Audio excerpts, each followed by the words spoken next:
पुरानी पेंशन व्यवस्था की बहाली होगी जब समाजवादी सरकार उत्तर प्रदेश में बनेगी। उत्तर प्रदेश के सरकारी सेवा में नियुक्त शिक्षक, कर्मचारी एवं अधिकारियों को सेवानिवृत्त होने पर जीवन यापन के लिए मासिक पेंशन दी जाती थी। इससे सेवा निवृत्त कर्मचारियों को आर्थिक सुरक्षा प्रदान होती थी।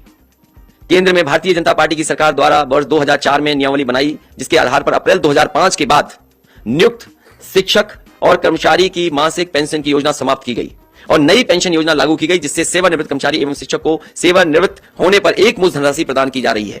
इसके लिए 10% धनराशि कर्मचारी देता है और 14% सरकार देती है और इस पैसे को शेयर मार्केट में लगाया जाता है, जिससे इस व्यवस्था की विश्वसनीयता पर प्रश्न लगता है। मुझसे लगातार तमाम कर्मचारी और शिक्षक संगठन मिले और जिसमें हमारी बाईं तरफ बैठे हुए हैं, लगातार लड़ते रहे, बैठे, न जाने कितनी बार हमारी बैठकें हुई। केवल आपके साथ बैठक नहीं हुई, बल्कि कई हमारे जो एक्सपर्ट हैं, फाइनेंशियल चीजों को समझते हैं, जिनके पास अनुभव है, उनके साथ भी बैठक हुई। तब जाकर के ये समाजवादी पार्टी ने अपने मैनिफेस्टो में शामिल करने का फैसला लिया है। मुझसे लगातार तमाम कर्मचारी और शिक्षक संगठन मिले और उन्होंने पूर्व की भांति पुरानी पेंशन योजना लागू करने की मांग करी।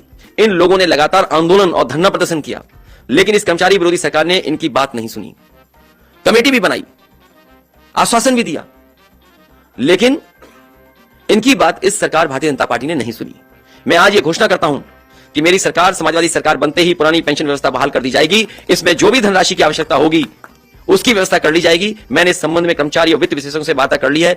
एक कॉर्पस बनाकर के इस धनराशि की व्यवस्था करने के लिए हम सक्षम हैं।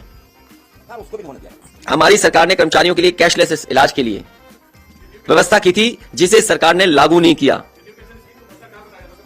वित्त विहीन शिक्षकों को हम सम्मानजनक मानदेय की सहायता अतिरिक्त रूप से प्रदान करेंगे। समस्त तृतीय और चतुर्थ श्रेणी के कर्मचारियों को जहां तक संभव हो सकेगा गृह जनपद, उसके निकट के जनपदों में तैनाती कराने का फैसला लिया जाएगा। पार्टी का जो घोषणा पत्र में शामिल होने जा रहा है, पुरानी पेंशन योजना को बहाल किया जाएगा। 2005 से पूर्व कर्मचारियों को मिलने वाली पुरानी पेंशन व्यवस्था लागू की जाएगी। उसके लिए किस तरीके से लागू होगी, फाइनेंशियल एक्सपर्ट जो जानकार लोग हैं उनसे राय मशवरा किया गया है। किस तरीके से कॉर्पस फंड क्रिएट किया जाएगा, उसका भी इंतजाम समाजवादी सरकार में होगा, क्योंकि आउटसोर्स से बाबा भीमराव अंबेडकर जी का दिया हुआ संविधान के तहत जो हक और सम्मान वो छीना जा रहा है, उस पे भी समाजवादी पार्टी विचार कर रही है और किस तरीके से फैसला लेगी वो हमारे मैनिफेस्टो का इंतजार करिए। मैं ये चाहता हूं कि भारतीय जनता पार्टी अपना मैनिफेस्टो लाए। समाजवादी पार्टी ने तो अपने प्रत्याशी भी घोषित कर दिए, अपना वर्चुअल रैली भी जैसे कर सकते हैं वो कर रहे हैं, मैनिफेस्टो की बातें भी लगातार हम आपसे चर्चा कर रहे हैं और शामिल कर रहे हैं। आखिर भारतीय जनता पार्टी 4.5 साल से और डबल इंजन की सरकार जो उत्तर प्रदेश में थी, जो भेदभाव के साथ काम कर रही थी, वो मैनिफेस्टो जैसे ही लाएगी, उसके बाद समाजवादी सरकार में क्या क्या काम होंगे, समाजवादी पार्टी का मैनिफेस्टो आएगा। अधिकार मिल रहे हैं संविधान से, आरक्षण का कैसे खत्म किया जाए, वो आउटसोर्स और प्राइवेटाइजेशन है एक रास्ता।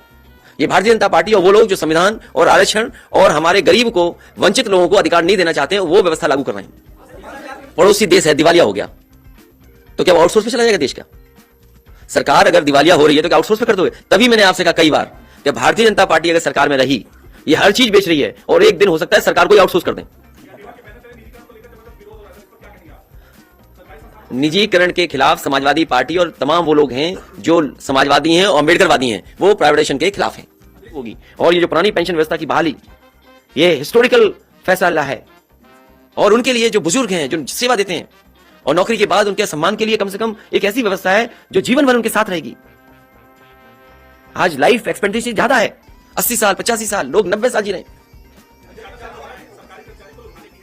अरे लुभाएं क्यों नहीं डेमोक्रेसी में, और किसको लुभाएं जाके? क्या सवाल पूछ रही है बताओ? अरे समर्थन मांग रहे हैं, लुभा रहे हैं, हम तो कह रहे हैं खुल करके, हाँ आइए कर्मचारी वर्ग हमारे साथ, हम व्यवस्था करेंगे आपके लिए। हमें उम्मीद है कि उनका सहयोग और समर्थन मिलेगा। 5 साल जो अपमान झेला उन्होंने, जो धोखा खाया, उसके खिलाफ खड़े हों, इस सरकार को हटाएं।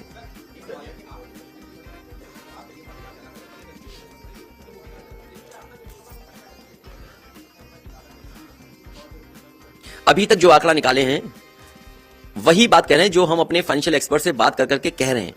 कल को जब करने का वक्त आएगा तो कर सकें, उन्हीं बातों को हम आपके बीच में रख रहे हैं। और 300 यूनिट संभव है।